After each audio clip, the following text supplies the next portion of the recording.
कृष्णा, मुझे लगता है मेरे पति मुझे समझते ही नहीं। कई बार लगता है जैसे वह मेरे लिए सही व्यक्ति नहीं है, जैसे मैंने कोई गलत डिसीजन ले लिया है लाइफ पार्टनर चुनने का। सखी, कोई भी रिश्ता संयोगवश नहीं होता। जीवन केवल घटनाओं का क्रम नहीं है, बल्कि यह एनर्जीज और डिवाइन पावर का जाल है। तुम्हारे पति केवल तुम्हें खुश करने के लिए नहीं आए हैं, वे तुम्हें जगाने आए हैं ताकि तुम अपने भीतर की गहराई को पहचान सको।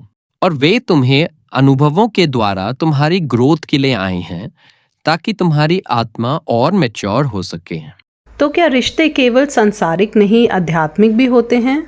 हाँ सखी, रिश्ते हमारी सोल्स के लिए स्कूल जैसे हैं। वे तुम्हारे पिछले कर्मों को गति देने आए हैं ताकि तुम अधूरे पाठ पूरे कर सको। तुम्हारे पति तुम्हारे जीवन में केवल जीवन साथी नहीं हैं, बल्कि आत्मा की यात्रा में सहयात्री हैं। वह तुम्हें उस ओर ले जाने आए हैं जहां तुम और अधिक धैर्य, क्षमा और प्रेम सीख सको। तुम्हारे सबसे करीब वही लोग आते हैं जिनसे तुम्हें कर्म के गहरे बंधन होते हैं। पति पत्नी का रिश्ता केवल शरीर या समाज का बंधन नहीं, बल्कि आत्मा का पुराना समझौता है।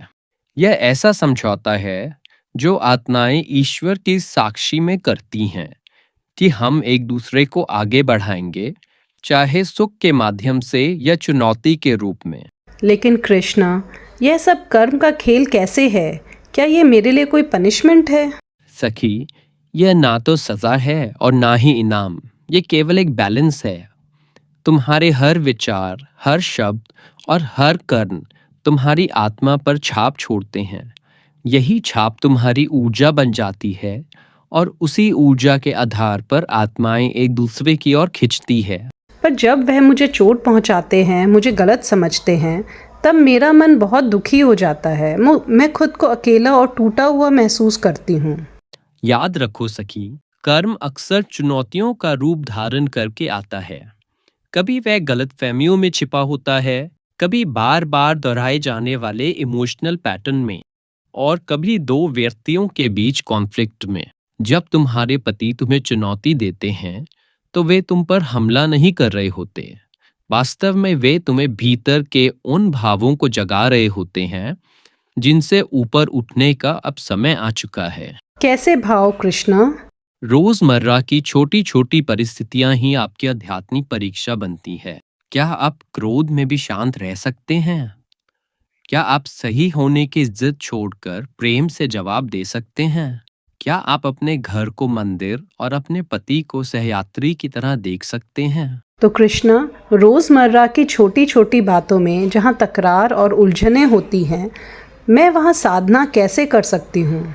साधना केवल मंदिरों और आश्रमों में नहीं होती।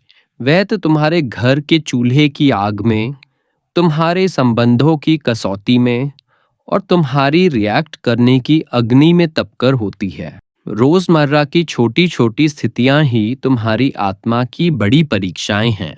याद रखो, हर झगड़े में छिपा है धैर्य का पाठ, हर गलतफहमी में छिपा है करुणा का अवसर, और हर चोट में छिपा है प्रेम को और गहरा करने का निमंत्रण। राधे राधे।